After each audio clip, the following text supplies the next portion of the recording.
नमस्कार दोस्तों, स्वागत करता हूं आप सभी का मैं इस वीडियो में।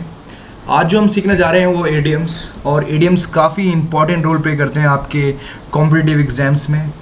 एसएससी सीजीएल से लेकर बैंकिंग एग्ज़ाम और एनडीए सीडीएस सभी गवर्नमेंट एग्ज़ाम में ये पूछा जाता है। सो स्टार्ट करते हैं विदाउट एनी डिले। जो सबसे पहला एडीएम है वो है बाय फिट्स एंड स्टार्ट। देखिए, ये एडीएम काफ़ी बार पूछा गया है।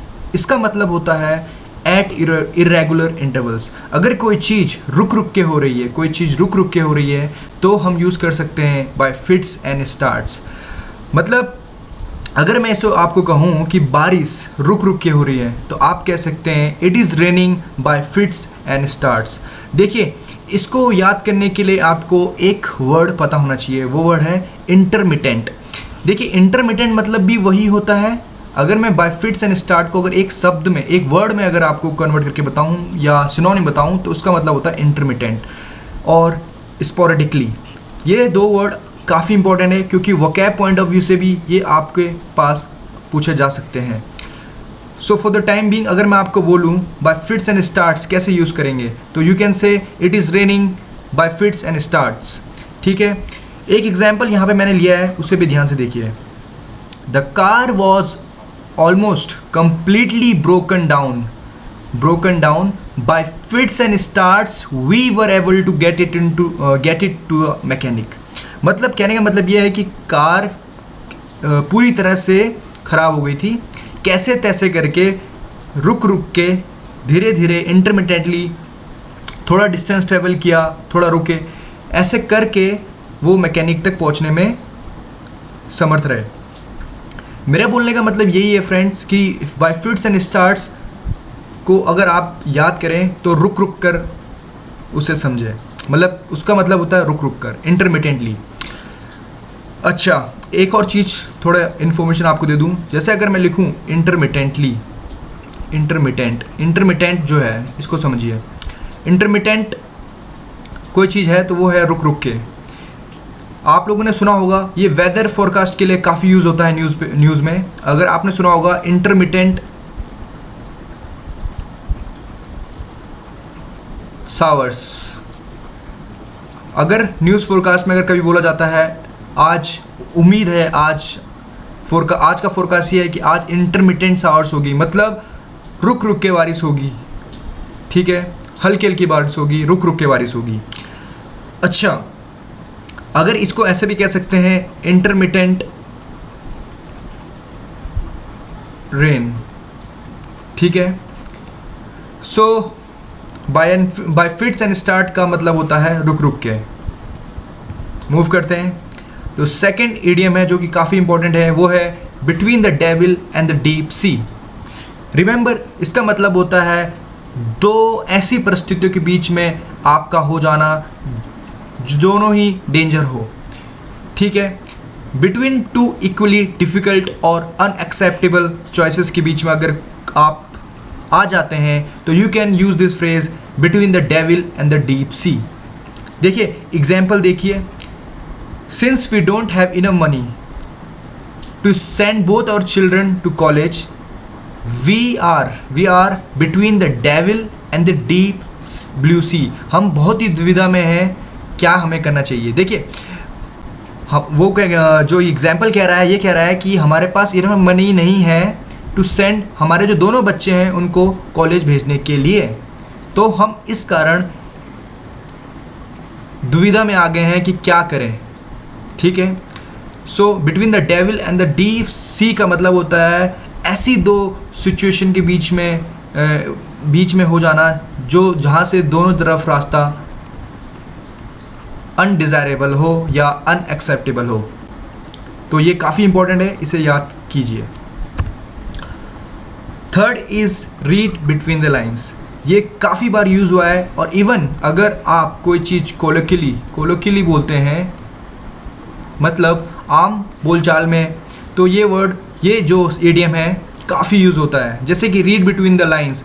अगर मैं कहूँ I read between the lines of this newspaper, मतलब मैं अच्छे से पढ़ता हूँ, जो हिडन इन्फॉर्मेशन है उसको भी पढ़ता हूँ। So basically read between the lines का मतलब है कोई चीज़ को ढंग से पढ़ना. लुक फॉर और discover a meaning that is implied rather than explicitly stated. देखिए एक चीज़ और हो सकता है कि कभी बार ऐसा होता है कि कोई हिडन मीनिंग किसी चीज़ में होता है, तो उस चीज़ को पढ़ के, उस चीज़ को कॉम्प्रीहेंड करके अगर आप उस चीज़ को समझ पाते हैं तो आप कह सकते हैं कि मैंने रीड बिटवीन द लाइन किया है. सो एग्जाम्पल देखिए तो आप ज़्यादा बेटर समझ पाएंगे. You have to read between the lines to understand the most of the symbolic writing. अगर आपको ढंग से कोई चीज़ समझनी है, अगर आपको ढंग से समझना है तो आपको रीड बिटवीन द लाइन करना पड़ेगा. मतलब आपको एक एक लाइन का मतलब अच्छे से कॉम्प्रीहेंड करना पड़ेगा. ये काफ़ी इंपॉर्टेंट है, सो इसे याद रखिए. नेक्स्ट मूव करते हैं. Kock and bull story. Kock and bull story का मतलब होता है एग्जैजरेटेड स्टोरीज, फॉल्सिफाइड स्टोरीज, मतलब जो कि बढ़ा चढ़ा के बोली जाए स्टोरीज, उनको कॉक एंड बुल स्टोरी हम बोलते हैं. ठीक है, देखिए पहले इसका मतलब देखिए. Made up of story that one should not believe. Right, example देखिए. I don't believe one bit of your cock and bull story. मैं तुम्हारी किसी भी एक स्टोरी पे विश्वास नहीं करूँगा जो तुमने, क्योंकि देखिए कॉक एंड बुल स्टोरी हम तब यूज़ करते हैं जब हम किसी को कहना पड़े कि ये काफ़ी बड़ा चढ़ा कर बोल रहा है. सो इससे हम किसी भी कॉन्टेक्स्ट में यूज़ कर सकते हैं जहाँ पे आप किसी चीज़ पे विश्वास नहीं करते हैं. सेकेंड एग्जाम्पल देखिए. When we asked him about his background. जब हमने उसके बैकग्राउंड के बारे में पूछा, he gave us cock and bull story. उसने हमें cock and bull story means उसने हमें फॉल्सिफाइड या एग्जैजरेटेड बढ़ा चढ़ा कर बताया कि वो एक रॉयल ब्लड लाइन से और बिलोंग करता है और स्पेंट हिज चाइल्डहुड इन पैलेसेस. उसने महलों में अपना बचपना गुजारा है. सो ऑल टुगेदर मेरा कहने का मतलब ये है, कॉक एंड बुल स्टोरी का मतलब होता है कोई चीज़ जब एग्जैजरेट की जाती है और यू कैन से कि कोई चीज़ फॉल्सिफाइड हो और उसे बढ़ा चढ़ा कर बोली जाए. सो नेक्स्ट ईडियम पे चलते हैं. जो नेक्स्ट ईडियम है वो है मेक अमेंड्स फॉर. देखिए अगर आप किसी चीज़ को कर देते हैं पर अगर आप उसके लिए गिल्टी हैं, आप समझते हैं कि आप गिल्टी हैं और आप उस चीज़ को कंपनसेट करने के लिए कोई चीज़ करते हैं तो आप कहते हैं I want to make amends for my deeds. ठीक है, सो देखिए टू मेकअप, इसको देखिए to make up to someone for something that someone और समथिंग डिड. अगर कोई चीज़ कर दी है और उसको अगर आप समझते हैं कि आप उसको सुधारना चाहते हैं तो आप कहेंगे I want to make amends for my wrong deeds. Example से देखिए.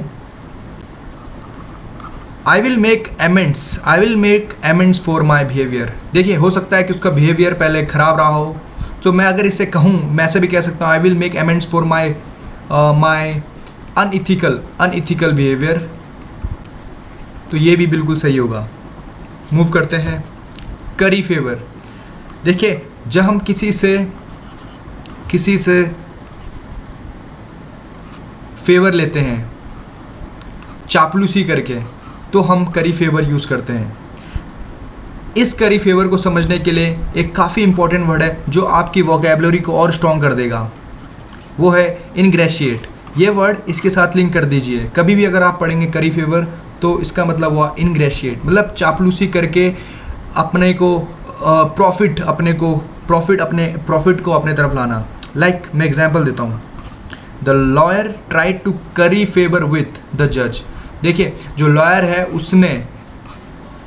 उसने जज की चापलूसी करी, तो चापलूसी करने के लिए उसने कुछ अच्छे बढ़ा चढ़ा कर कुछ करा होगा, कुछ भी किया जा सकता है. तो ऑल टुगेदर चापलूसी इसका मतलब है. सेकंड एग्जाम्पल देखिए. He is always trying to curry favour with his boss and doesn't even maintain his self respect.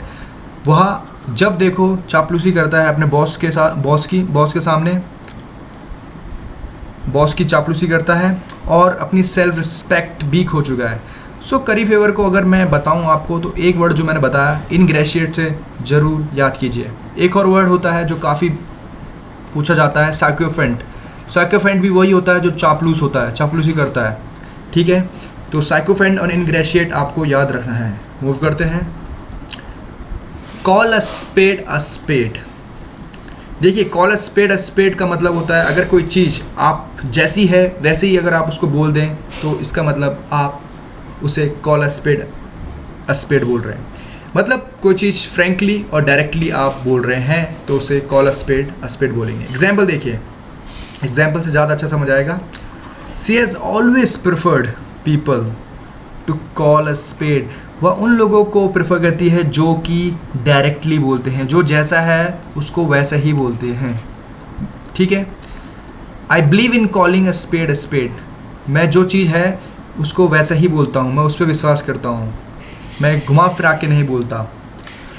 So call a spade, ये क्लियर हो गया होगा।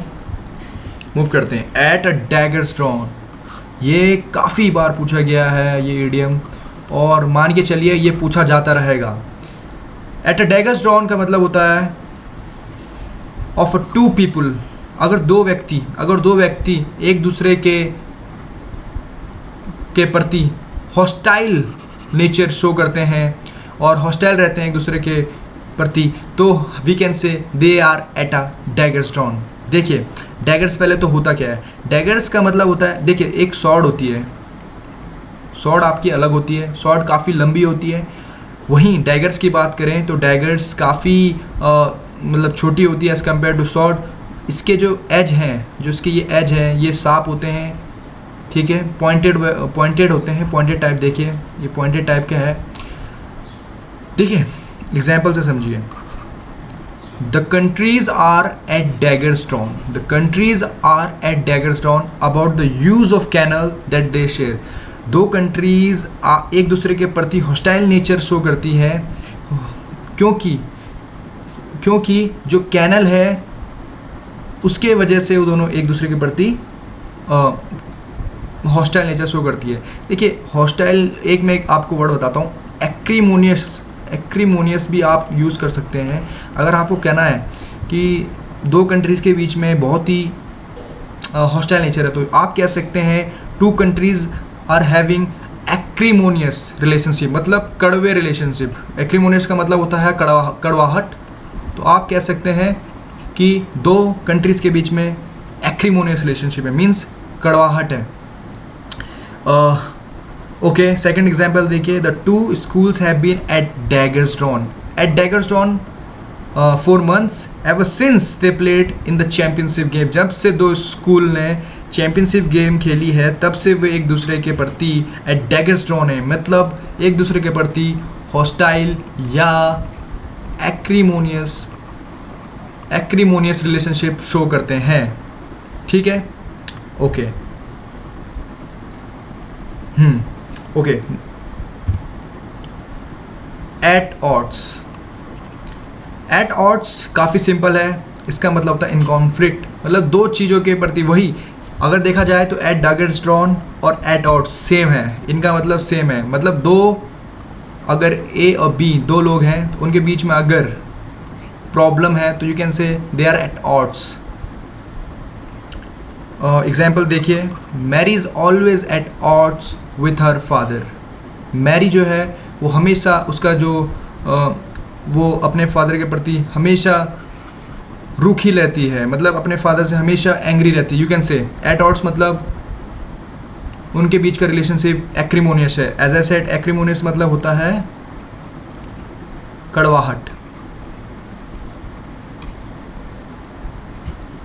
Okay, most important and the last one for this slide, to play ducks and drakes. देखिए ducks and ड्रेक्स एक game है। इसमें ये होता है कि आप जैसे ये कोई पानी है, पानी के ऊपर से आप पत्थर फेंकते हैं और ये पत्थर जो वाटर के सरफेस है उसके अलोंग मूव करता है, तो इसी को कहते हैं डक्स एंड ड्रेक्स। देखिए ये तो गेम है, बट अगर इसको ईडीएम के तौर में यूज़ किया जाए तो इसे कैसे बोलते हैं। देखिए अगर कोई व्यक्ति फुलिशली एक्ट करता है और इनकन्सिस्टेंटली एक्ट करता है तो हम कह सकते हैं he is playing ducks and drakes. तो डक्स एंड ड्रेक्स को हम रेकलेसली भी यूज़ कर सकते हैं कि कोई चीज़ रेकलेसली की जा रही हो। लाइक अगर मनी कोई रेकलेसली स्पेंड किया जा रहा है तो आप कह सकते हैं कि he is playing ducks and drakes with his money. Okay, अब इसको देखिए, एग्जाम्पल यहाँ पे और है, she played duck and drakes with her property. वहाँ मैंने मनी की बात की थी, यहाँ प्रॉपर्टी है। तो अगर कहें कि she played ducks and drakes with her property, मतलब उसने अपनी जो प्रॉपर्टी है उसको रेकलेसली उसके साथ खेला है, इन टर्म्स ऑफ वो उसे गवा रही है या कुछ भी कर रही है। सो देखिए, ये जो मैंने आपको बताया ये काफ़ी इम्पोर्टेंट आपके इडियम्स हैं, इन्हें ज़रूर देखिए और all the best for your exams.